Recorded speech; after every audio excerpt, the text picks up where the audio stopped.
Man, this is Deion Dawkins, man, and you're listening to The Scoop on OurScoop.com. You already know.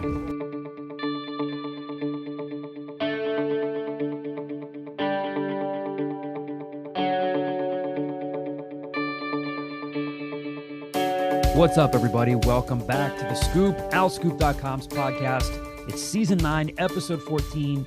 I am John DeCarlo, the editor of OurScoop.com. I'm here with Kyle Gauss, Johnny Swislak, and Declan Landis.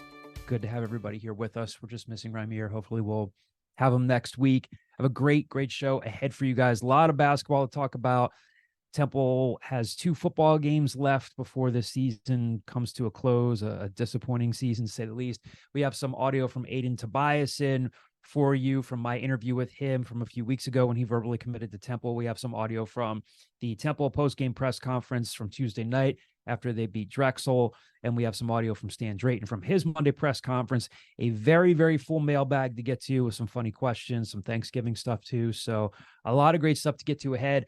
The Scoop, as always, is brought to you all by Greenspan and Greenspan Injury Lawyers. If you have been injured while on the road or the highway and the crash was someone else's fault, the insurance company is not going to be on your side. You need us, Temple law grads, who will fight hard to get the compensation that you deserve. We only get paid if we win. So in Pennsylvania or New York, call us today at 215-261-7359. That's 215-261-7359. And you can find them on the web at greenspans-law.com. That's greenspans-law.com. What's up, everybody? How are you? It's popping. How are we? Yo, what's up? Nobody can see this, but we have Kyle on Zoom, and he's just sitting at one end of the table and just virtually here joining us. I also cannot see what I look like, but I assume I look like the villain from like a Teenage Mutant Ninja Turtle thing. Like it would just be like me. I'm the floating brain inside. That actually kind of feels accurate. It does. Yeah. What Teenage Mutant Ninja Turtle would you want to be? Pick an Italian turtle. Yeah, pick a Renaissance artist. Yeah. Look, I'm gonna level with you. I've never seen. Can you name the Teenage Mutant Ninja Turtles? Michelangelo, Donatello, Leonardo, Raphael. Yeah, perfect. So just pick one of those. Yeah, but I don't know their personalities. Like I don't know. We don't have time to get into it. You're right. I'll pick Leonardo. You're a Raphael. Well, dang. Well, you might be a Michelangelo. You're one of the. I think Shakespeare referred to you. There was a phrase. You were like the comedic saber or whatever on the side. Ah, perfect. What would Johnny be? Not Leonardo, the purple one, Donatello. There you go. What about You're a big me? purple guy. I think I'm a Donatello. I think you're Leonardo. Me? Yeah. I don't mean that as a compliment. Like, please, let's be. let's make. I was thinking Master Splinter. You can be Master Shut Splinter. up. You are Older. Yeah. Master Splinter. You're wise. I'm more of a. In your way. I like to point out all the two of you are pursuing journalistic careers, and neither of you chose the journalist in Teenage Mutant Ninja Turtles. You could have been April. I don't know who that is. You don't know who April. She's a TV reporter. Yeah. I've also never watched Teenage Mutant Wait, Ninja she's a Turtles. TV reporter? What's she doing with the turtles? Macking on them. They all love her. That's like a subplot of Teenage Mutant Ninja Turtles. That's kind of crazy. In love with April. And she feeds reciprocates? into that.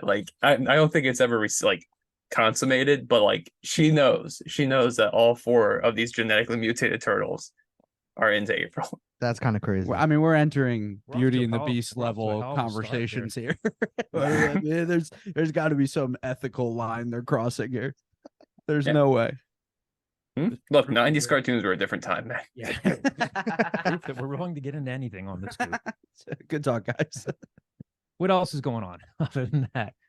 Well, not to tease it. I will tease it a little bit, you Oh, know. boy. You should. This has comprised too much of your day so far. Yeah, we're writing a Christmas album. It's awesome. It's wonderful. It's Good. really good. Johnny sounds Writing really one or confident. recording one? Writing one. There will be no recording of it? Well, I mean, we'll be recording as well, but I wanted to point out that we're going to an effort to actually write lyrics to it. Are you It's in the inspired process. by the Kelseys? Is that this? Pretty much, yeah. I saw a video this morning of them. They were doing the Galway Christmas song, and I was like, you know what? My TTN sports staff. I said Well, we should write a Christmas. It's a cover of the Pogues, right? Am I making Yes. that up? Yeah. Okay. But we're changing lyrics and like making. Well, so it did about- they. So did the original Well, that's song. true, that's They true, changed they a lot of did. it.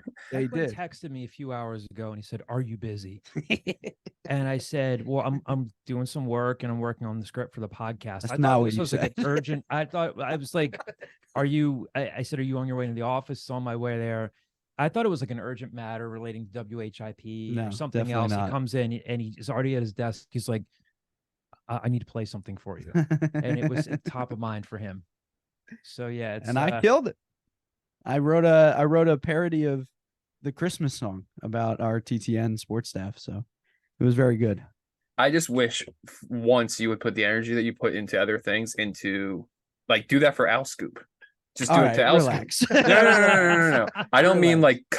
like covering games. I don't care about that. I'm saying like put that creative energy into like writing something about Al Scoop. Make like an Al Scoop song instead of a TTN song. Oh, now you're There could be talking. an Al Scoop track. Now you're talking. I like that. So You know, far, he's little quoted bonus the track? Christmas song, and then I could hear them giggling like nursery school kids outside as I was putting the finishing touches on the scoop, and it's set to "Wonderful Christmas Time." It's perfect.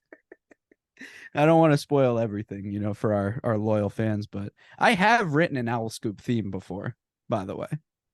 Was it crude? Yes. But could I Not like exactly. shape Is it Al into Scoop something? crude? Sometimes. Well, no, I mean like, it wasn't completely put together. Like I could put some energy and Is that effort like into it. Spring re-recorded a theme song. Did I It hear was. It was. It was pretty good. I needed some more time to flesh it out, but I mean, how many songs are going to be on this record? 10 to 15.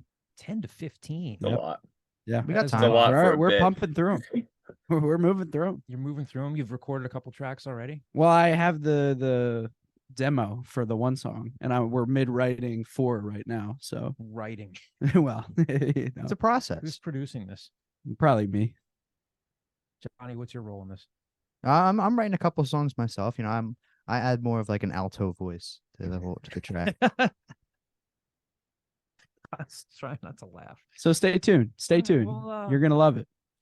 It's a Let- holiday Let album. us form that opinion. Don't You're gonna don't love try it. to Well, project. see, because you were like, "What if I hate it? What if I hate it?" And then you were like, "That actually was really good." It was funny. It was really good. There is something about there's a nut graph reference in there. Yeah, and it's there's the just the some- opening line is Nutgraph sitting in a Google Doc, and I was really proud of it. It's I pretty think fun. most of the time when John, as an advisor, hears that you're doing something like this, his mind immediately goes to like, "Oh crap, am I gonna have to go to HR? Like is Declan gonna put me in a bad spot?" I don't know if that says about me. I don't know. No, it's all good, innocent fun. Yeah, it'll be good. It's not Boys like, being it's boys. totally Just appropriate. locker room talk. This is completely G-rated. Like, play it in front of your family. Sit by the fire. Please don't do that. What? Please don't go home and say, "Mom, I got a recording you gotta listen to." There's 10 to 15 songs long. No notes until you listen to all of it. It's prog rock. It's a prog rock album of Prog Christmas. Like Rush. Let's move right along here, guys. After Declan's Fair enough. moment of fame, limited fame, famous number 14s. Wasn't Brandon like- Ingram 14? Yeah, Yeah. sure. Like the second or third worst quarterback to ever win a Super Bowl. Ken Anderson? No, Brad no, they never. Johnson. Brad Johnson. No, Ken Also- Anderson never won one. Ken Anderson did wear number 14, but they lost to the Niners. Sorry, go ahead. 2 Hall of very good first basemen from the 90s / Oh, 2000s for Well, one. Pete Rose wore. Yeah, I was 14. Pete thinking Rose, Charlie yeah. Hustle. I don't know the other one. Hall of very good first baseman, number 14. One I'll say you'll think Expos or Braves for. Oh, well, Andres Galarraga. Yep. And the other one Ah. you'll think White Sox for. Frank Thomas? Paul Konerko. Would not have gotten Paul that. Frank Konerko. Thomas was 42, right? Did he Was wear he? number 42? And then he Frank that was Thomas was before they- 42. or did they retire? Or 24? This Frank was before Thomas wore 35. I was nowhere near it. Never mind. I really You only kind of know just, if Frank you Thomas split the from two, you're commercials. pretty close. Yeah, we're somewhere there From the in middle. commercials? Yeah. Didn't Oh God, I know the Frank Thomas commercials. yeah. Daytime television. Yeah. Did Oscar Robinson wear number 14? He did, did. yes. That was my Yeah. next one. And then the Red Rifle. Andy Dalton. Ah, yes. Oh yeah. The king Declan, Andy himself. Dalton went to which school? Didn't ask you. TCU? You should know this. I was gonna say that. TCU? I was Yes, gonna say. TCU. Yeah, TCU. TCU when they were still in like the Mountain West. And Ty Detmer wore 14, right? Ty Detmer, I I don't think, know. wore Did 14 for Coy? the Eagles, and Coy Detmer wore 10. Boy Detmer wore 10, and Ty Detmer wore 10 in college. Ty Detmer wore 14 for the Eagles. Yep. Here we go. And Hey, at attaboy. BYU. Yeah, There Good we pickup. go. Good There we go. pickup, bro. Caden making an appearance. Caden Steele of NJ.com making an appearance on the scoop. We love you, Caden. Who's probably not listening to this podcast. Probably not. He might be. No, Oh. He no doesn't chance. respond to text messages anymore. So in our But 2 days chat. later, he'll reply with like a laughing emoji or something. Yes. No substance to the Bro, message. why Just is John sending me a text? Doesn't know I'm breaking down film of Deuce Staley from the 90s. Anyway, all right, so there's our list for the time being. It's Of, a good list, fellas. good list, Yeah. great list of famous number 14s. Let's talk about this Temple men's basketball team. They're 3-0 after Tuesday's 66-64 win at Drexel. They also have 2 home games coming up this Saturday against Columbia at 1, and then next Wednesday, the day before Thanksgiving, at the Lee Court Center against Ole Miss. Columbia's 2-2 after last night's win over SUNY Delhi, and their only other win came against So- Bard, a D3 program. So, Delhi. SUNY Delhi. oh, it is Delhi. Yes. Oh, excuse me. It's okay. Okay. Well, thank you. Yeah, big SUNY guy. You're a big SUNY guy? Big SUNY guy. My mom went to a SUNY. The state system. Oh, There we yes. go. Which SUNY? SUNY. Oh my God, Fredonia. There we Where is go. that at? Fredonia, New York. Yeah, thanks. Where's for doing it? Somewhere upstate. I don't know. Big SUNY guy. Big don't SUNY don't guy. delve into it. I can after name that. a few. New Paltz. Isn't Stony Brook a SUNY?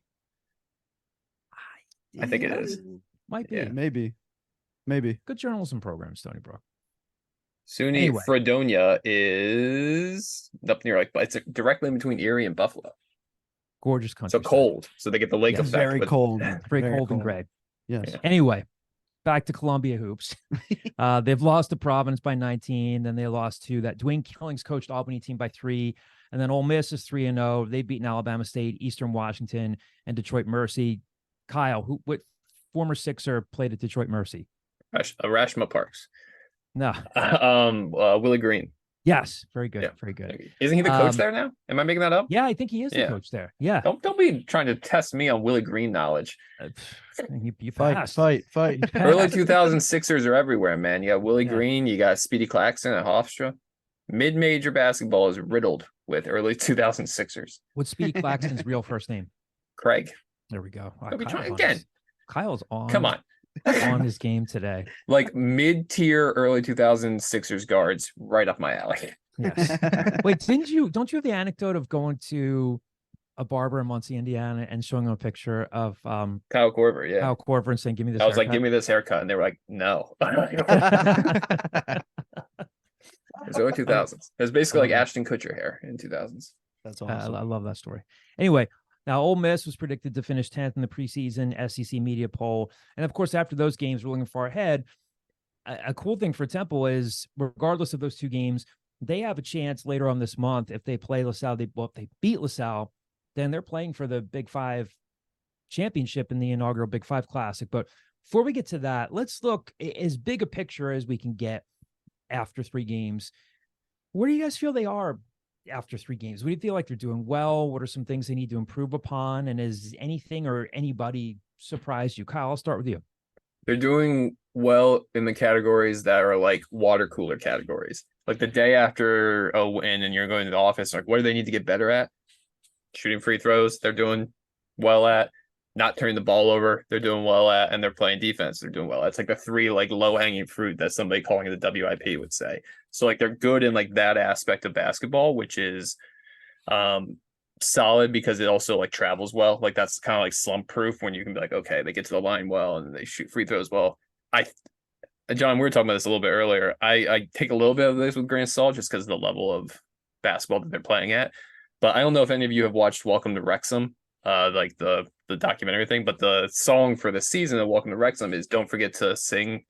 Don't forget to sing when you win, which I think is kind of like the motto of Temple basketball this year, in the sense of like there was so much bad vibes and mediocre basketball over the last couple of years that I don't want to be the wet towel, because like wins and good vibes were so few and far in between with Temple basketball recently that I think that Temple fans should be appreciative of the fact that they're 3-0 regardless of who they have played.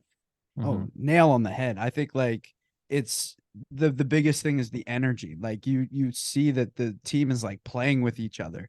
And that's just something we didn't see last year. Like you said, Kyle, like I tweeted out when we were at Navy, the thing about, Steve Settle diving for the loose ball and every single person on the bench going over and picking him up. Like you would never have seen that last year. You would never have seen like, Aaron McKee fist pumping. We've talked about it on the podcast, like fist pumping in the first half and like getting, really excited at almost every play. And, there's just a level of, passion that you feel from everybody on that roster that we just did not get last year. And it was a lot of, ISO ball and people playing for themselves and whatnot. And I think that's the big takeaway right now, at least for me.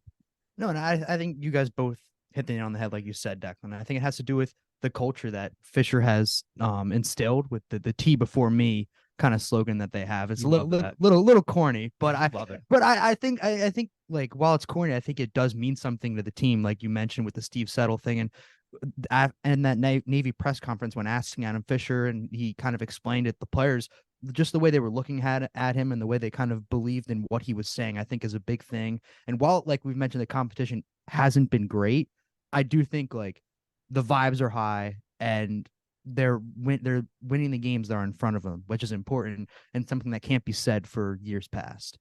Yeah, I do think real quick. I think all that being said, I think there's still some areas where you're like, oh yeah, that's a glaring, like they need to get better at that. Like they shot 31% against why am I blanking who they just beat against Drexel? Sorry. Yes. And like Hysier Miller shouldn't be like top 20 in the nation and 3-pointers attempted, right? Like there are like things where you're like, okay, that they need to get better at, or they're still waiting to plug in somebody there. But like end of the day, I think everybody would have signed off on 3-0 and a team that actually plays defense and doesn't turn the ball over, which is massive. Yeah, I shot you a text after the game. I said, when was the last time they won shooting 31%? Which I had to open up my database on my phone because of that. Like I'm like, yeah. We appreciate your commitment. If we're getting inside baseball, I was in the bathroom and you sent me this. I'm like, oh crap. Okay, let me look here, and let me just scroll and try to do it. Yeah, and it was when they won at number 1 Houston last year. So it's not gonna happen all the time, and it's a rarity. But yeah, I mean, Kyle makes a good point. I mean, Hysier Miller shot 5 of 22, 3 of 13. Ideally, you do not want him taking 13 threes in a game. He hit a couple of tough step back threes. I thought that Zach Spiker coached a pretty good game. He did just about everything he could have done. Now, and credit to Temple and Sam Hoffman, they did a really good job of defending Amari Williams. Now, Amari Williams was almost the hero in that game. Oh, yeah. Made sort of like a swim move off of that Justin Moore miss and had a clean look at a putback. Really clean. And didn't put it back. But yeah, you don't want most of unless he's hitting them at a high clip, they're not going to win too many games with Hysier taking 22 shots and taking 13 threes. And you'll hear Adam Fisher say it here in a few minutes in this clip that we have for you. And he said, when I was in my opening press conference, I said, we want to shoot a lot of threes. I should have amended that to say we got to make a lot of them, and they haven't. But they have, like Kyle said, what's one of the cliche terms, like they've packed their defense, only turned it over 5 times. I think that really, really saved them Tuesday night. And yeah, some of this stuff is eventually going to come back and bite them if they blow a 14-point lead against a Nevada, against a VCU. Well, even an 8-point lead with a minute left. Yeah. The games are going to get tougher, but I said it last week, the vibe around the program is completely different. It's a lot more upbeat. I'm not saying that's going to win them, 26 games and get them to the tournament, but 3 games in, I think I could have seen them at 2-1. I thought they might lose to Drexel. I still think that's a fairly solid Drexel team. It's an old Drexel team. I think there's 8 seniors on that team. Yeah. So like, yeah, I would have agreed that if you had told me they were going to lose that game, I'd be like, yeah, that's seeable. Well, especially with the game Luke House had, like he could not miss a shot for most of that. Yeah, I mean, he had one of the better games of his career, and they couldn't. There were a couple of times where he got open looks. There were a couple of times where he created his own looks. They could have done a better job defending him. But I think heading into the game, if somebody said, "Okay, you have your choice. You're going to hold Amari Williams to 2 of 8 shooting, and 8 points, you would take that because that's where they had a clear advantage. But Sam Hoffman really had a really good game. I mean, the one lone mistake he had was being in the wrong place at the wrong time on the foul on Justin Moore, and that's when things really got interesting down the stretch. But nonetheless, they win that game 66-64. They're 3-0 heading into this weekend. Here's a clip from Hysier Miller talking about, I asked him about those late game situations. Again, it's a small sample size, but they lost so many games down the stretch last year where they just choked away leads. They couldn't play well down the stretch. Again, so far through 3 games this year, again, very early on, things have been different. Here's what Hysier said when I asked him about why they're playing better in those late game situations. I think we just stay together. We just stay together in these moments. That's something we preach every game. When adversity hits, we got to stick together, whether we winning, whether we losing. We just got to stay together. So that's the biggest thing. Like in moments like this when it get tougher, we kind of come together, because if we go apart, then I don't think we'd be able to finish strong or, have, success in the end. Another clip from Tuesday night, Adam Fisher was asked what he's seen after 3 games, kind of the good, the bad, the everything in between, and what he's seen heading into this weekend. Again, it's early on, they're undefeated. Here's what Adam Fisher said when he talked about, what he's seen from the team so far through 3 games. I think we're really defending, and I think it starts with our communication. That's our, that's got to be our calling card. We got to defend. We got to defend for 40 minutes, whatever that means. We got to communicate, and then we got to finish with a rebound.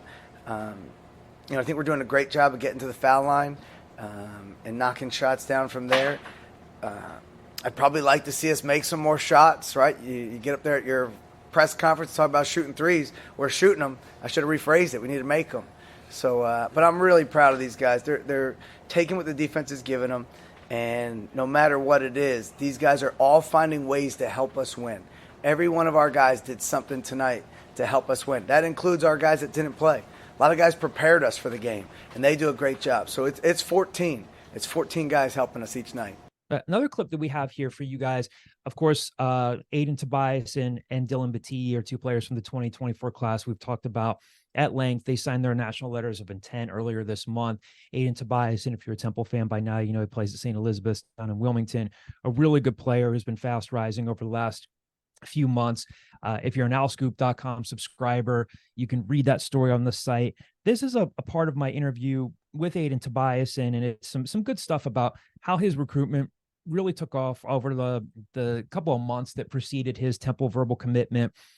Him talking to me about why he picked Temple, and then the funny story about the coach's reaction, about Adam Fisher's reaction and Chris Clark's reaction about when he committed and when he told them that he wanted to come. I wrote about this in my story, but this is Aiden telling that story and again talking about how his recruitment grew and why he picked Temple.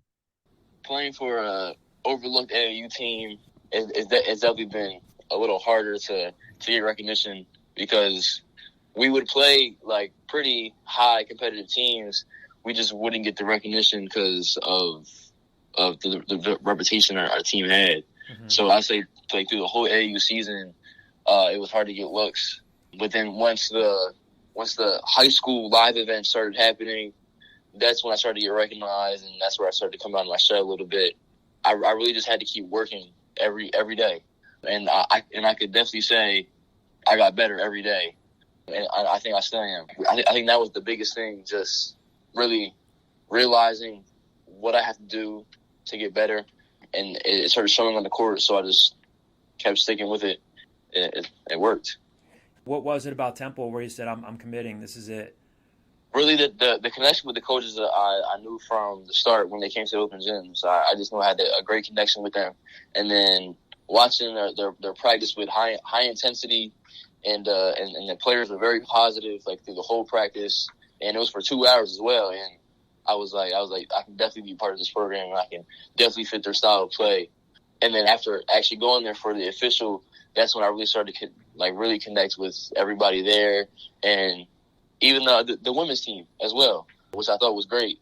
But yeah, it just felt like a place you can call home, and it was just a great time to be there. And I can definitely see myself winning at Temple. When you committed, when you let them know, what was their reaction when you told them you were coming?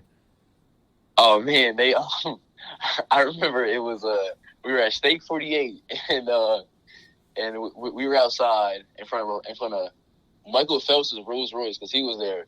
Wow. So we were outside, and Coach Fish asked me how I feel, and I remember Coach Chris Clark was next to me, and I said I want to come here, and that's when Coach Chris, he ran all the way across the sidewalk, and then he came back, and him and Coach Fish like jumped up in the air and hit each other on the shoulders. It was funny, man, but they're definitely very excited, and it made me excited as well. Declan, Johnny, I'll turn to you guys on this because you've seen more of the games. The Temple women's team, so they're 2-2 after last night's 80-63 loss at number 23 Ole Miss. They got within 11 in the third quarter. They didn't get any closer than that. So they've obviously shown the ability to beat teams like Dell State and Bucknell, but they haven't been as competitive against Georgetown and last night against Ole Miss. Again, tough, top 25 team that they're playing on the road. I think it's easy to say they're better than they were last year, deeper than they were last year, but still a lot to work on early on. Is that fair to say? Yeah, I think there is a lot to work on. But I there's something to the development that has happened with some of the players like Tierra East and Enos Piper, the way that they've come along in just one season under Richardson, the way that they've been able to develop. And I'll be the first to say that Georgetown loss was pretty disappointing, not the performance you wanted to see and a team that you probably could have and should have beaten. The Ole Miss game, that's a tough opponent, top 25 team. It would have been tough going in there and coming out with the win. So not a scheduled loss, but maybe you would have liked to see a little bit better performance from some people. But I think there is a room for improvement for this team, and I'm not jumping ship yet. I'm still pretty high on this team and for what they can do this season. What did happen in that Georgetown game? Because you wrote about the fact that they switched to a zone and Diane was open and honest and saying that not everybody was on the same page. And instead of calling a timeout, she said something like, I was just going to let them work through it. Mm-hmm. I mean, was that a classic case of they were just way too overconfident after blowing out an inferior opponent? I think that definitely has something to do with it. And I think there was I think coming off of that huge win and then getting punched in the mouth early in that first quarter, it just caught them off guard and to a point where they couldn't really bounce back. Mm-hmm. And that they tried to switch to the zone. Diane Richardson mentioned she didn't call a timeout, and just not everybody really switched to it or knew what they were doing. And there was a lack of communication. And I mean, in my opinion, a timeout probably could have helped there, calm everybody down and, get settled. But I don't know. I think that was just a case of a team that, wasn't expecting to get jumped on as soon as the game started and kind of came in too confident and kind of caught them off guard. Yeah, and I think a big thing, at least for the Ole Miss game, was they came out just really, really slow. And Coach Richardson has mentioned the importance of coming out and getting the first punch. Like Mike Tyson used to say, everybody has a plan until they get punched in the mouth. My dad loves that quote, so I had to fit it in. But they just came out really, really slow in that first quarter and that second quarter. But the second half, they played really good basketball. And I mean, you said it, they cut it to 11. It just, they couldn't overcome some things. And this is a team that is not dependent on it. Dependent's not the right word, but they play their best basketball when they come out in the first quarter and dominate. And they when they can get their shots going in the first quarter, they can play that defense. They just moved away kind of a little bit, it seemed like, in the first quarter. And I don't know if it was just the stage or what, but that first quarter killed them and they just couldn't overcome it. So I think that's a big thing for them moving forward. I mean, but every team's going to play well when they come out and dominate in the first. But I mean, quarter, the first half. So is it obviously? I mean, I know it's a good point, an obvious one.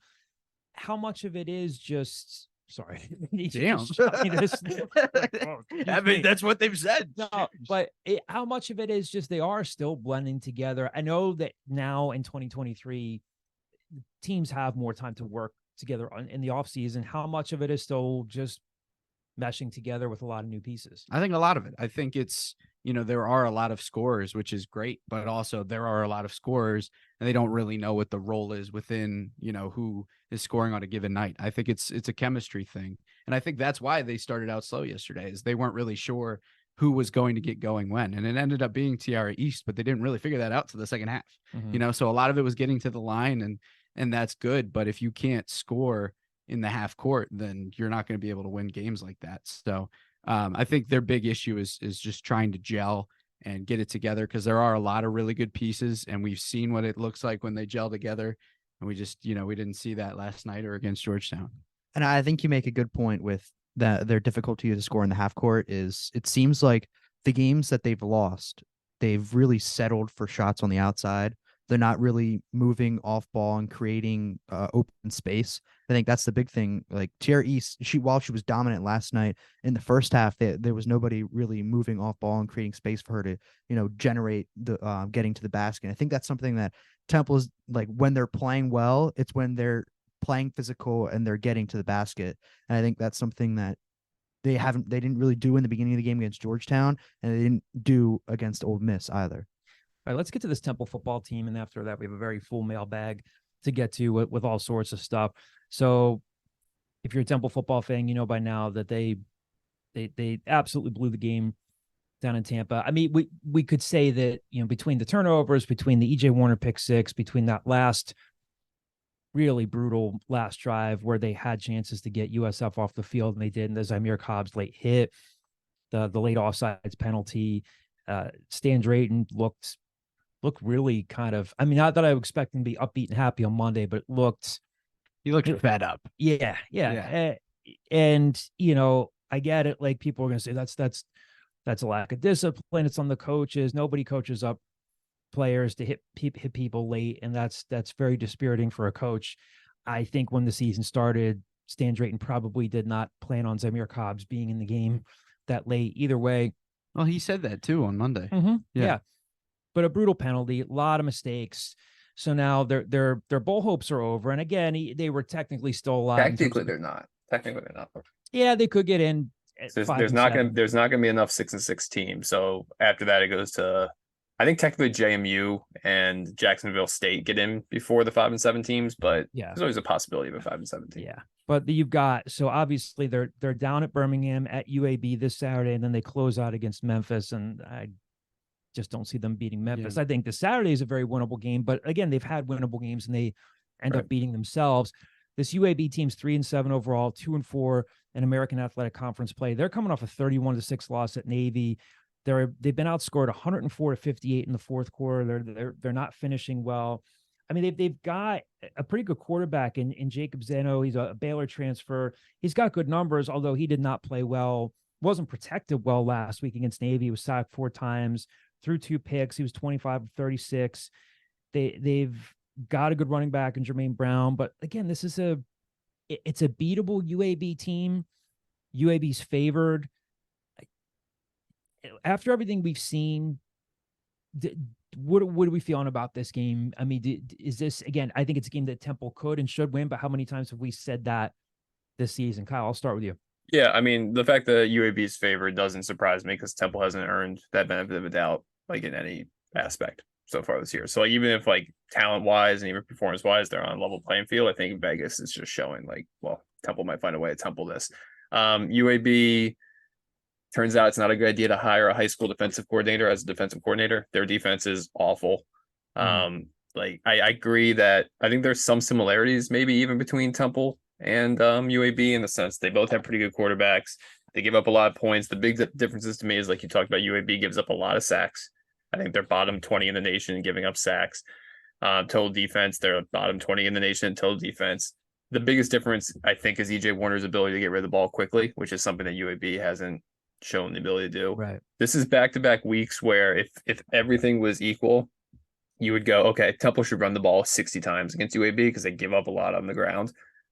But I think we've shown now through 10 games that everyone's kind of picked up that Temple is not great on that. They did it okay in the first half against South Florida. Like, they ran the ball a fair amount.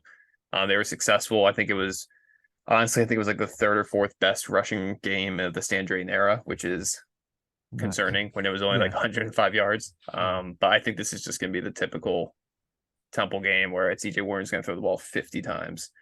And it's going to come down to, is he going to turn the ball over 3 times of those 50 throws? Or is there going to be the David Martin Robinson fumble against South Florida? Kind of inexcusable. After a 30-yard game, too. Kind of inexcusable for a 6-year guy.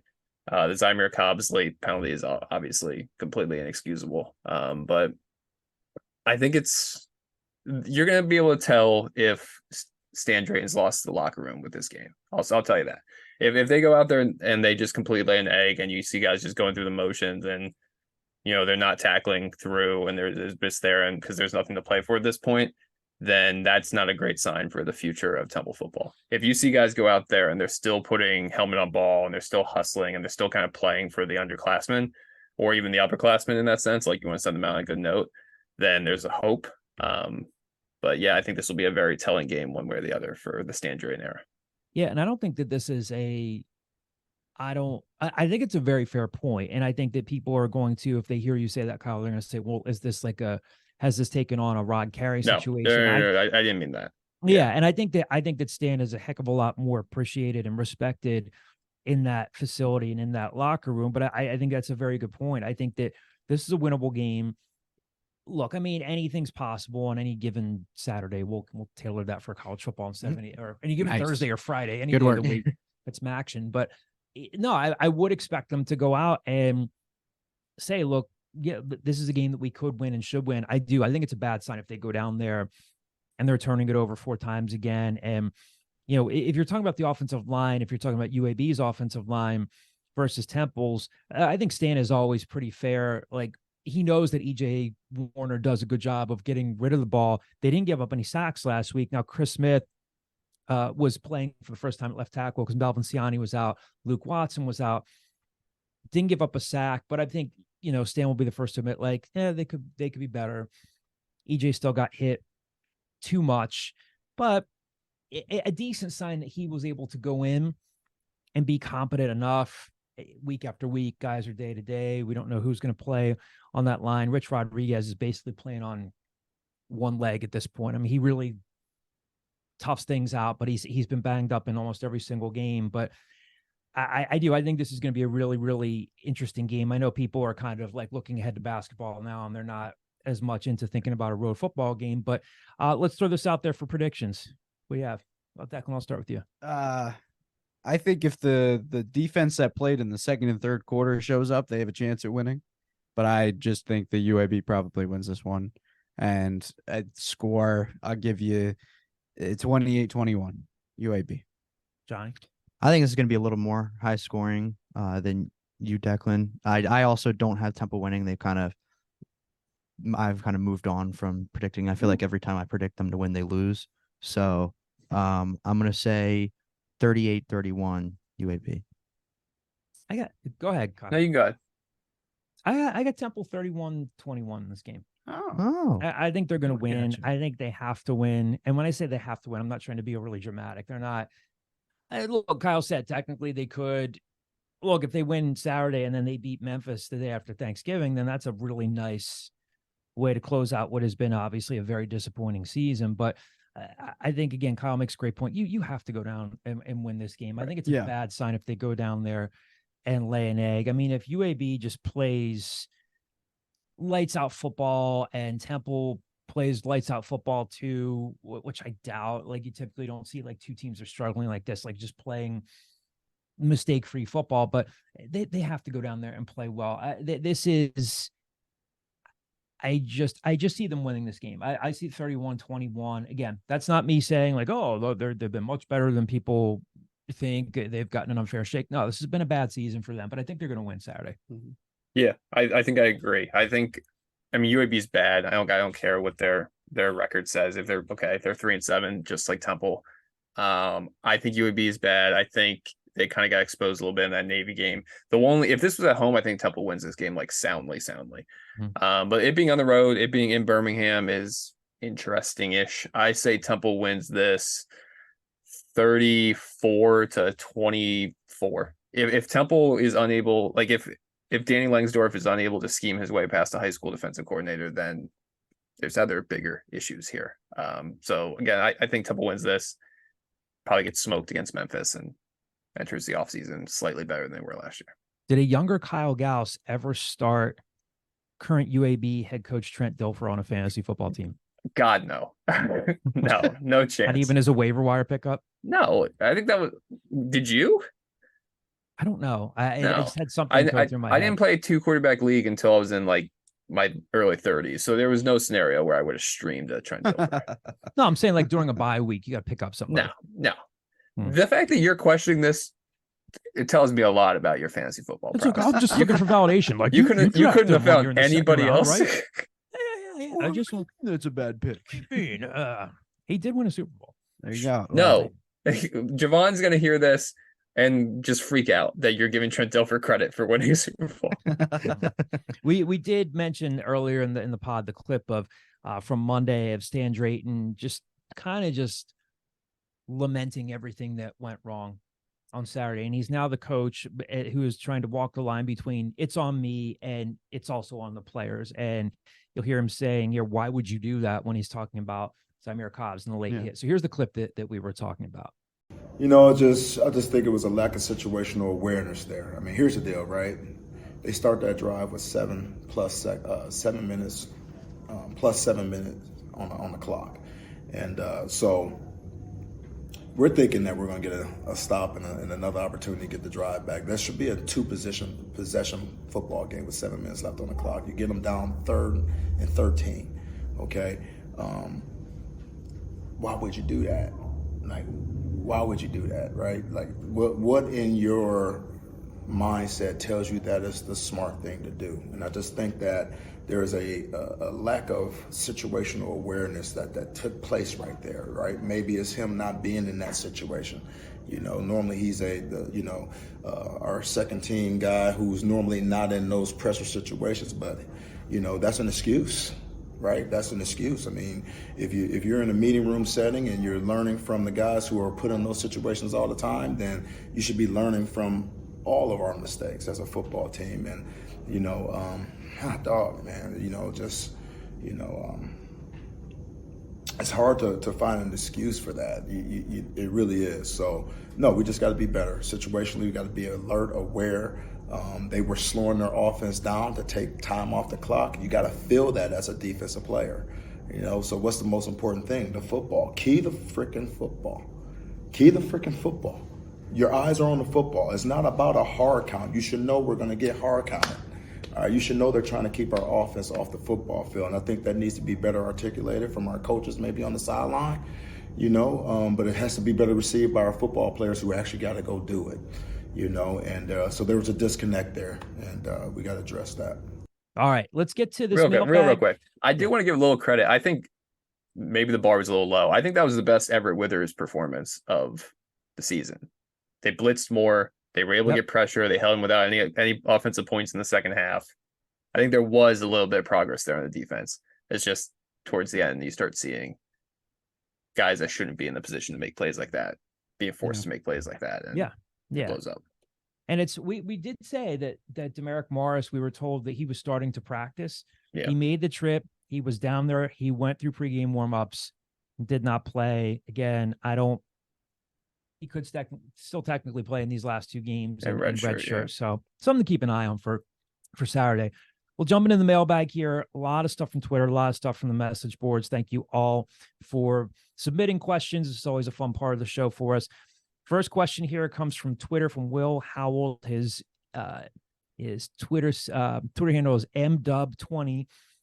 What do you think the new coaching staff has done to maximize Jaleel White on the court? He seems like a completely different player. Confidence. Mm-hmm. I think it's confidence. Let's also say that I think Jaleel White's playing a lot better. I still think you're seeing.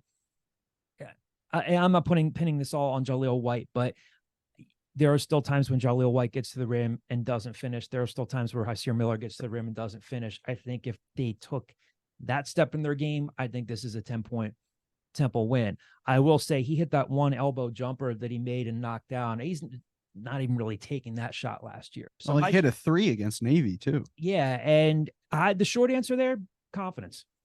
Yeah.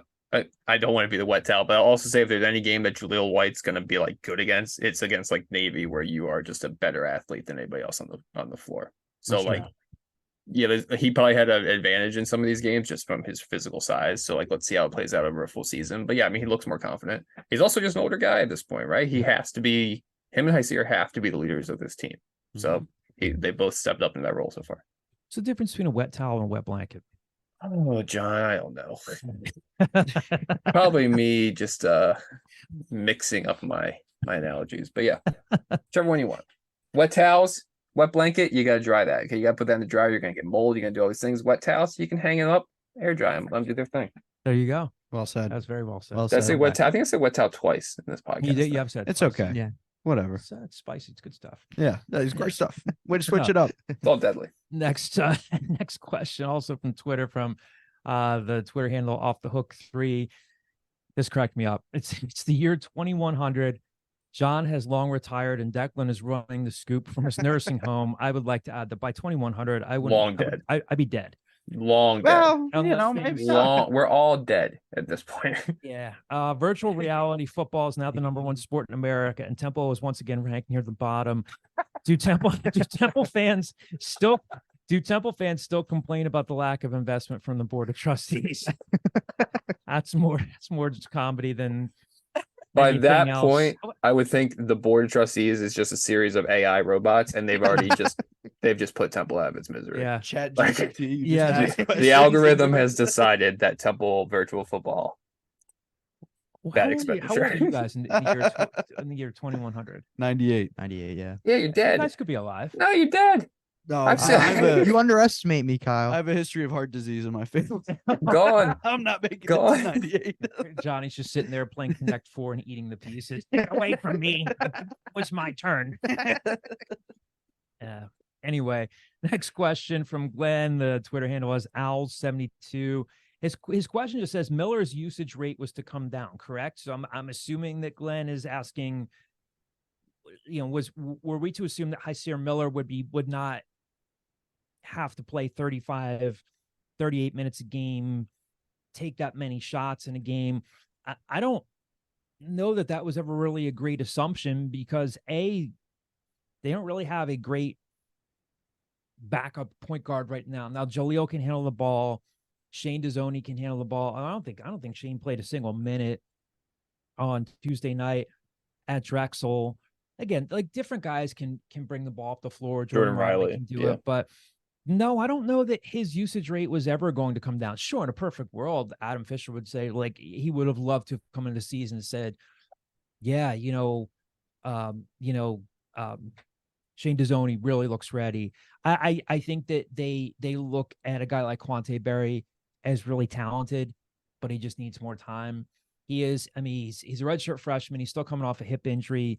I don't want to say I just don't think he's necessarily ready yet. I don't know that this is going to sound like a bad thing. I don't mean for it to be a bad thing. I just don't know that they trust him with major minutes just yet. We could be saying something different, but no, I don't know that his usage rate was to come down. I don't know if you guys feel differently about that. You know how many times I've seen this exact career progression at Temple?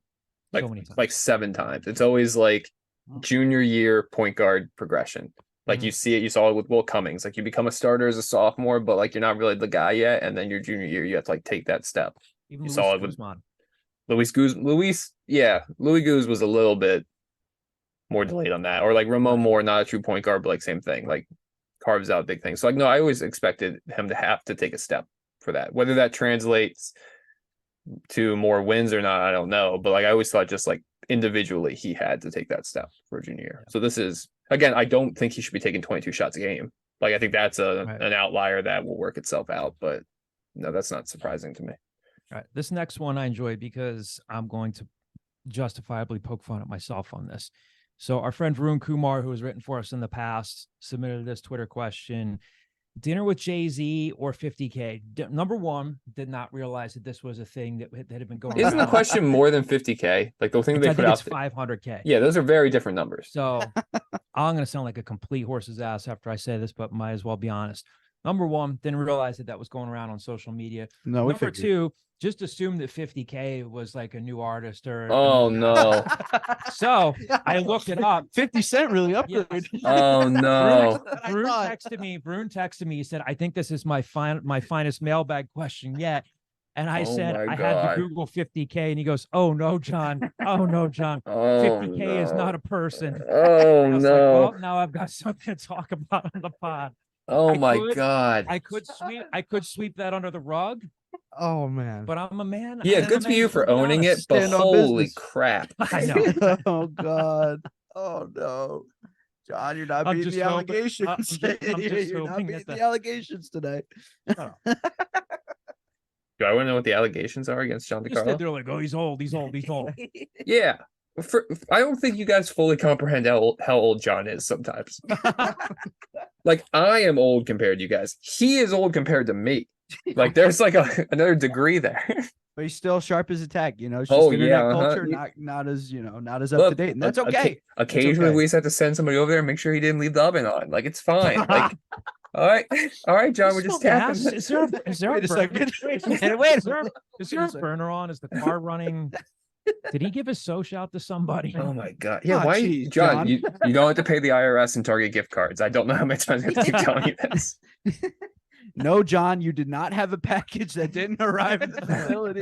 You The did not answer have to this send que- your home address. The answer to this question, though, regardless of what the figure is the money. It's the money. It's the Every money, and time. it's not even close. I'm Jay Z, if so you were broke. forced, like, what's Jay Z gonna tell you? Oh yeah, man. Like, become like incredibly proficient and gifted at one very specific thing that will make you money. Like, what's Jay Z gonna teach me? My artwork. He I says that a I lot. like Jay-Z a lot. I would choose $500 over dinner with Jay-Z. Right. I'm wow. choosing the money every time. Yeah. Well, no, That's that fair. I mean, I would pay the $500 for the story. Be like, hey, man, look, I Yeah, went that's a good to point. I went to this dinner with Jay Z and I took this selfie. Like that. That's worth $500. Yeah, I think That's true. I think 5,000. I think maybe 1,000 or and up. That's what I was Yeah. gonna say. I was gonna say 1,000. 10. Probably my You know money. how I think good your 10. day would be if someone was just like, oh, by the way, this decision, here's a check for 50 grand. Like, you'd be walking on air for the day. Yeah. That's true. You'd be like, this is sick. It's always the money. Take the Yeah, money. it's money. Yeah. Moving along, our friend Ricky Turner checking in. He Ricky. just got his first job in business. Love Ricky Oh, Turner. Yes, he Ricky, did. congratulations. Yes, Ricky Turner, That's recent awesome. Temple grad. Biggest surprise so far this season in the young basketball season. They're 3-0. Kyle? I'll just say, and granted, I mean, he didn't play as well in the last 2 games as the first game, but the fact that Zion Stanford's basically like the 6th guy on this team, Yeah. that he's made this big of an impact right away. And he was guarding Williams Yeah. for Mhm. a good chunk of that game, which is Mhm. crazy. When Um, Zion Stanford, like I don't know how to say this. When he gets like a couple years in the weight room and he's just kind of like loses some of that baby fat and like he becomes like a college athlete body, the sky's the limit. Yeah, Mhm. absolutely. 100%. I think for me, it's been the play of Sam Hoffman. Like, while the stats Yeah. haven't really backed it up, I think he's like such a focal point of this team when it comes to like hustle plays, playing down low. Like, I know he had that foul late in the Drexel game, but I think he still is a big part of this team and kind of like their mantra of hustle and playing defense. Yeah, Yeah, I I think think I think the staff deserves credit for being able to find like a plug and play like starter time. that late in the process because he Big didn't time. like he was out of nowhere late in the recruiting cycle and just plug him right in. Yeah, absolutely. For me, it's a tie, I think, between those two. A lot of times, like during an off season, you talk to players, you talk to coaches, even if it's just in passing. What are you seeing? What are you hearing? And they were excited about Sam Hoffman. They thought he could help. Then over the summer, you started to hear, boy, Zion's in really good shape. He's in really good shape. He might be able to help us more than we thought. And then I think you just need to see it to believe it. Like, it's not an apples to apples comparison, but remember heading into the football season, the offensive line's the most improved unit, and they weren't. Right. And again, Well, they they've had their share were of because they were injuries. going up against a dismantled defensive line. Yeah, so they lost by yeah. comparison. So I would say for me, it's a tie between Zion and Sam Hoffman. A couple more to close things out here. Javon Edmonds, former Oh, I know him. .com staffer. How did he get through my filter? We're 3 games into the season. What are updated record predictions? I mean, it's way too far out. I went through and looked through the games. I could see him as like a 17-14 team with a win in the conference tournament. Yeah, I think they're a little closer to 500 than I initially thought they were, Mhm. but I didn't go through the game, so I don't know exactly. I didn't have a specific record prediction, but I think maybe like 1 or 2 games over 500 the rest of the way. No, Yeah. wait, no, not that. I mean, 1 or 2 games under. I Over. misspoke. Sorry. Yeah, 14, 15 wins. I mean, I think there's going to be with the new teams in the conference. There's some teams that you're like, well, they should beat them. So 14, 15, 16 wins. Honestly, I'm what I was preseason. Yeah. Esther Boyer from the message board here. Is anything going on with Taj Thweet? No, I just think he's another player where they just need to trust him a little bit more. I mean, like that was that was a game where you saw they played 8 guys at Drexel, tighten up the rotation. I think you'll see Taj. I mean, you've seen him already, but that just, I guess that Adam Fisher just didn't trust him to go into that game. I think there are some things that they're still working through with him defensively. If the answer is anything going on, like just beyond normal basketball, no, not in trouble, not anything like that. I think it's just, he's got to keep working at it. Next question here from Vanter is the screen name. Any insight on the contract renewal with Nike in June? Was it another 3-year extension? Don't know the exact terms. A couple people have told me that it's not as gear friendly a deal. So Kyle's got to sign out here. Deuces. Logging off of Zoom. See you, buddy. Don't know much more about it other than that. Couple more questions here. This one from Diamond and Broad. And we're now looking at Sorry. We're looking at ourselves on Sorry. Zoom now that Kyle's logged off, and Can't help it. Can't keep a straight face here. Diamond and Broad from the message board with a bunch of questions here. How hot is Stan's seat? Does Stan move on from Everett Withers as defensive coordinator? Does next year's recruiting class have a Bobby Wallace-like feel, meaning that there will be junior college players everywhere? Does the football program have anyone on staff devoted to NIL? And if no, why not? And bonus question, most overrated food at Thanksgiving. Thanks, guys. Appreciate the pod each week. Thank you for all those questions. Diamond and Broad. Try to shoot through these as quickly as possible. How hot is Stan's seat? Again, I don't see Arthur Johnson moving on from a guy that he hired after 2 seasons. Again, not trying to tell any Temple fan out there that they should be happy about what's going on right now. It's been a disappointing season. I get that. I still think Stan gets another year. Does Stan move on from Everett Withers as his defensive coordinator? Also don't see that happening. Again, if you want to be critical of how Everett has called some games and done certain things this year, that's fair. I think Kyle makes a fair point in that I think that he called a really good game last Saturday down at USF. They really tightened things up in the second half, given the fact that Everett had such a hand in helping Stan put together and piece together his initial staff. And then when DJ Elliott left to go and join Nick Sirianni to be his linebackers coach with the Eagles, he's the first guy. He's one of the first guys that Stan thinks of. I just don't see it happening. I think what could be more likely is that Everett Withers, who is a veteran coach, who's been a head coach and assistant coach, I could see him leaving and just saying like, hey, my family and I are going to settle here, whatever. And he goes back into like an analyst role or something like that. I don't see Stan moving on from him. Does next year's recruiting class have more of a Bobby Wallace-like feel to it?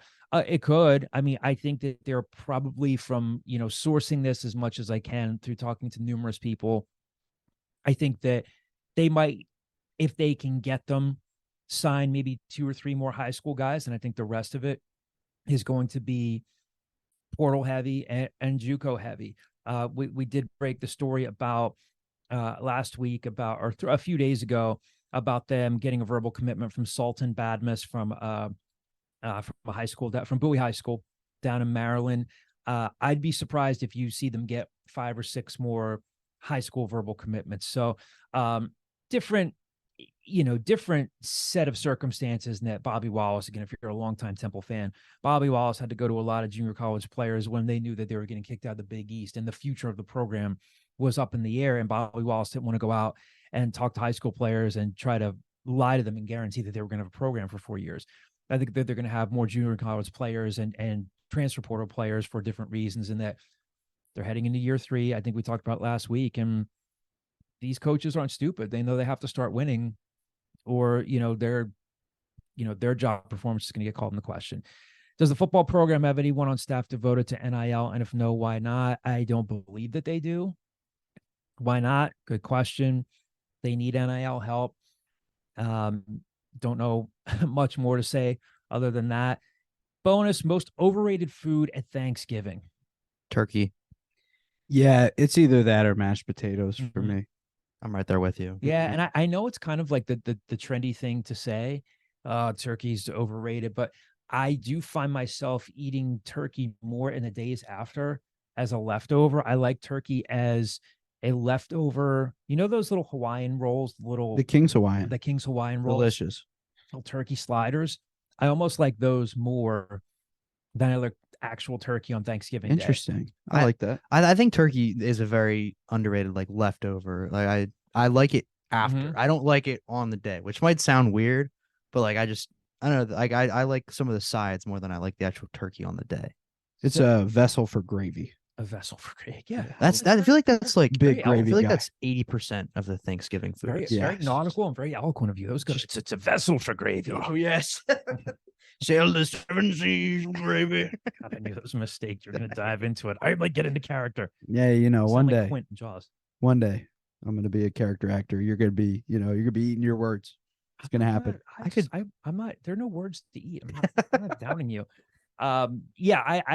If Zach Gelb, if you're listening to the Scoop, Zach Gelb of CBS Sports Radio, Loves that. loves talking about how overrated turkey is. His family always has lasagna every year at Thanksgiving. My mom's making a lasagna this year. We're switching things up. We're still gonna have turkey, but my mom's gonna make some lasagna. So Zach, I thought you'd be proud of me there. I love lasagna. It's a great pick. What's your favorite Thanksgiving side?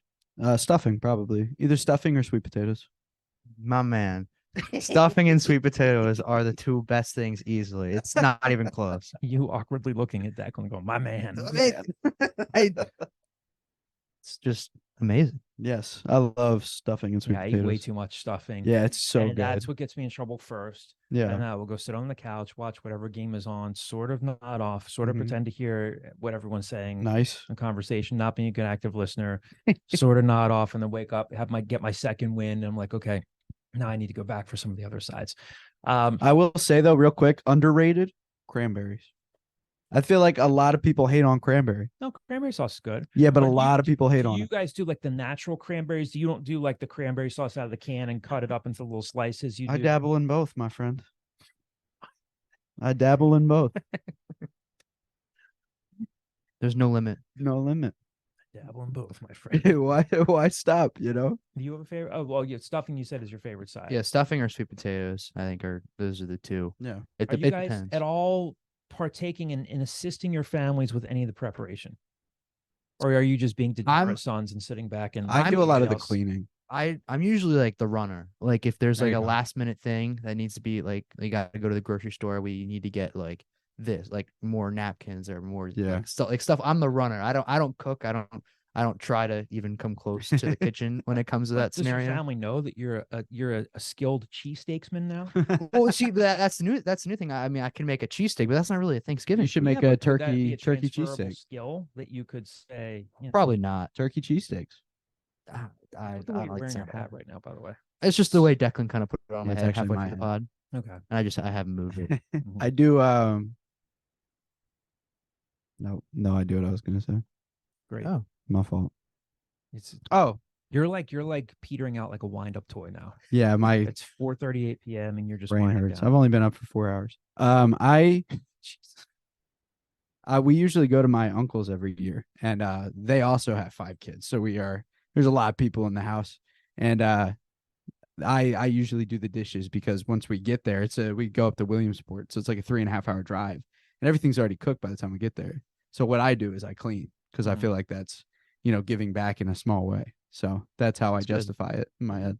There you go. Yeah. I'm a big cleaner when it comes to it too, because I realized that I didn't do much to partake. So I kind of just like, you know what, Big like, dish. let me pull my weight here a little bit. I had a lot of food. I didn't really do anything, so I'll help clean up. Big Proud- dishes proud of guy. you guys, as long as you're doing something to contribute. Yeah. Not just sitting around like bumps on a log. I'm Irish Catholic. I can't do that. I can't, let people do things. There you go. There you go. Good stuff, guys. Last question here to close things out. The screen name is Temple Fan Al. Question there. Temple is 3-0 right now. We have 26, if I'm not mistaken. It should be about 27 if you count that at least one game in the American Athletic Conference tournament. 26 games, if I'm not mistaken, 27 games left in the regular season. So, okay, he's right. 26 games in the regular season. From everything you've seen so far, how many more wins can our Owls get? And who has been the MVP through the first 3 games? Hoffman has been a beast. I would say, again, going back to Javon's question, I would say, if I'm going to predict them at 17 and 14, I have them getting 14 more wins. MVP. It probably is Hoffman. Yeah, he was kind of the X factor the other night. Zion Stanford. Well, he didn't was the play X factor as against much. Navy though too. Yeah. Like he was the X factor then. He played really well against UMES. Like in terms of setting the tone and getting the game off on the right foot, I think it is Hoffman. Yeah. Yeah, I would probably he's like the glue guy. He does everything that's not on the stat sheet like amazingly. It's he's always Glad you didn't hustling. resort to any cliches there. He's the glue guy. It's not, you can't measure that stuff on the stat sheet. You can't. I mean, the way This guy puts the coach hat on all of a sudden. I can't count the amount of times. Is when he I've seen going him. the extra mile? Would you say he's going the extra mile? No, I think he's going 2 extra miles. There we go. Not just Dang. one. Not just one extra. That's far. 2 extra miles. Johnny, to close things out, walk us through what you guys are doing for Thanksgiving. Declan has already set the scene. He's going to be in Williamsport, and then to Hopefully. burn off some extra energy after dinner, he's going to go up to play in the field where they play the Little League World Series, and he's just going to run sprints. No, I've never actually been there. I'd love to. I might drive home that night, so no extra energy burn off because we got a game the next day. Oh yeah, good point. Yep. Johnny. So it typically alternates. It depends. Honestly, I haven't really confirmed which plan we're doing this year, but most of the time I'll host my dad's side of the family. They'll come over to my house. He is one of 6, Wow. and he's the oldest, and each like sibling has 2 or 3 kids. There's a lot of people in the house. Shout out big family. That's the way on both sides for me. There's a lot of cousins, but either we'll host all them, or we'll go to my my grandmom's sister's house. And where's that? That is in Norristown. Okay. Nice. So Love not it. too far. Well, What are you doing? Yeah. we are hosting. Oh, We're hosting in Havertown. what's Bear cooking? I'd love it if he could. No, I think he's probably just going to sit back and wait. I can't remember if he had turkey last year. He was just, I mean, he's almost a year and a half now. So he was just a little guy last year. And we have Cece, we have a new puppy. I don't know if we'll be giving her turkey, but it'll be me, my wife, my mother-in-law, my mom, my step brother-in-law, his wife, and their daughter. My step brother-in-law, Hal's grandfather, Hal, also coming over. Might get a visit from my buddy Todd Selecki, MLB.com. Nice. Reporter, speaking to my sports writing class. Give him the full title. In less than an hour. Might be coming over with his wife and their 3 kids. So it should be fun. I'm looking forward to it. Nice. That's awesome. Full title. What do you Todd Selecki, my buddy Todd Selecki, MLB.com beat writer for the Philadelphia check Phillies. him out? 3-time author. Check him out at MLB.com / So a little plug. I No, I know. It just made me laugh. don't know who he is. So Yeah. he might come over. So I'm looking forward to it. So in That's the event awesome. that we decide not to, are we recording this? We'll On record Thanksgiving? Not record on Thanksgiving. But Oh. we record next week? Did we Yeah, do why a scoop? not? All right. Yeah, might as So we'll well. be with you guys one more time before Thanksgiving. But for those of you who choose not to listen next week because you're busy, hope you have a wonderful holiday. Well, You're If celebrating. you choose, you probably got a car ride. Yeah. Maybe it's not a long one. Maybe it's a short one. Listen to it while you're cooking. Listen to it while you're cooking. Yeah. Listen to it, if you need a break at halftime, if one of the performers isn't great, they don't live up to Creed at the Dallas Cowboys halftime, Are they playing the Dallas? I don't think I so. hope I not. just remember, and God, I can't stand them. It Oh, just makes me upset. that they're I'm coming grateful back. for Creed. You would be. Yeah, I love you, but I just I can't- almost I burst can't. out into song there, but I did. No, please don't.